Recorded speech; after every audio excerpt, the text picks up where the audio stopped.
Qalampirmunchoq, gvozdika. Ko'p asrlar davomida xalq tabobatida qo'llanib kelinayotgan ziravor.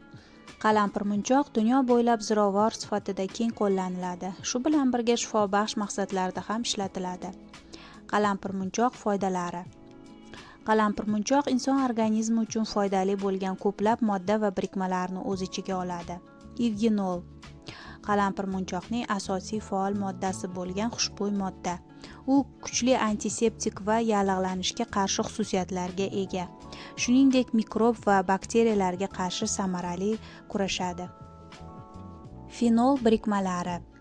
Fenol birikmalarining yuqori miqdori kuchli antioksidantlar bo'lib, hujayralarni erkin radikallardan himoya qiladi va qarish jarayonlarini sekinlashtiradi.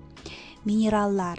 Qalampirmunchoq tarkibida kaliy, kalsiy, natriy, magniy, marganец, mis, selen, sink kabi organizmni normal faoliyati uchun zarur bo'lgan ko'plab minerallar mavjud. Vitaminlar. Qalampirmunchoqda C vitamini va B guruhi vitaminlari mavjud. Efir moylari. Efir moylariga ham boy bo'lib, ular antiseptik va yallig'lanishga qarshi xususiyatlarga ega. Qalampirmunchoq zarari. Ko'plab foydali xususiyatlarga qaramay, gvozdika sog'liqqa zarar ham yetkazishi mumkin. Har qanday tabiiy vosita kabi gvozdikani me'yoridan ortiq iste'mol qilish organizmga salbiy ta'sir ko'rsatadi. Allergik reaksiyalar.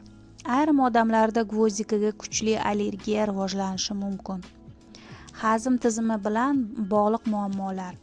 Gastriti, oshqozon kislotaligi past bo'lgan yoki oshqozon yarasi bor insonlar uni ehtiyotkorlik bilan iste'mol qilishi kerak.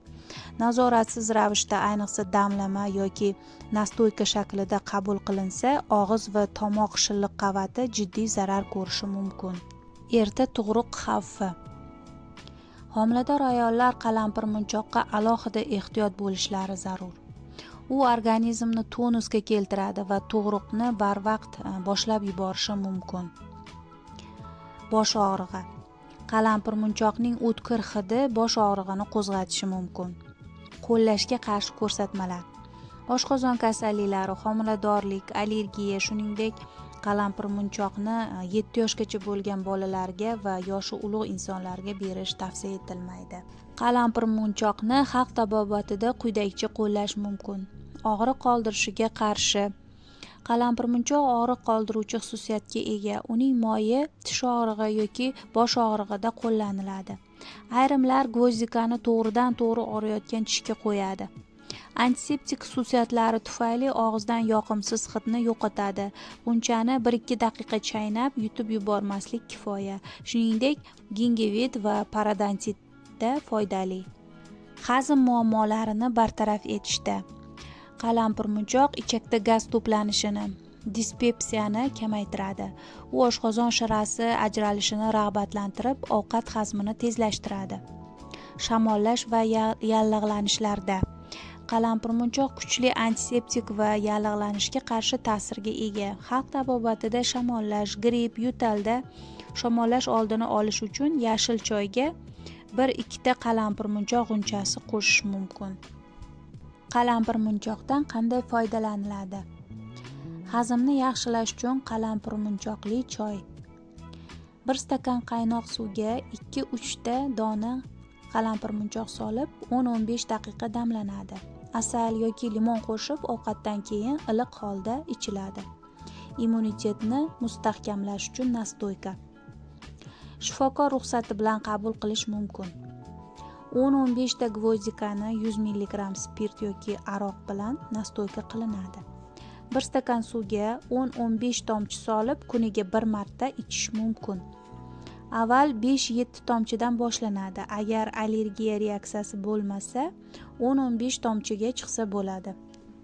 Tish og'rig'i uchun qalampirmunchoq moyi. Paxtaga moydan tomizib, og'riyotgan tish yoki milkka 5-10 daqiqa qo'yiladi. Shamollashda qalampirmunchoqli kompress. 1 stakan suvga 5-6 ta gvozdika solib qaynatiladi. 5-7 daqiqa past olovda qaynatib, damlama qilib, matoni damlamaga botirgan holda peshona yoki ko'krakka qo'yish mumkin. Tomoq og'rig'ida gvozdikali chayish. 200 mg qaynoq suvga 3-4 ta gvozdika solib 10 daqiqa damlash kerak. Bir chimdim tuz qo'shib kuniga 3-4 marta tomoq chayiladi. Azizlar, video yoqqan bo'lsa, sizga foydali bo'lsa, like bosing, obuna bo'lib bizni kuzatishda davom eting. Ko'rishguncha xayr.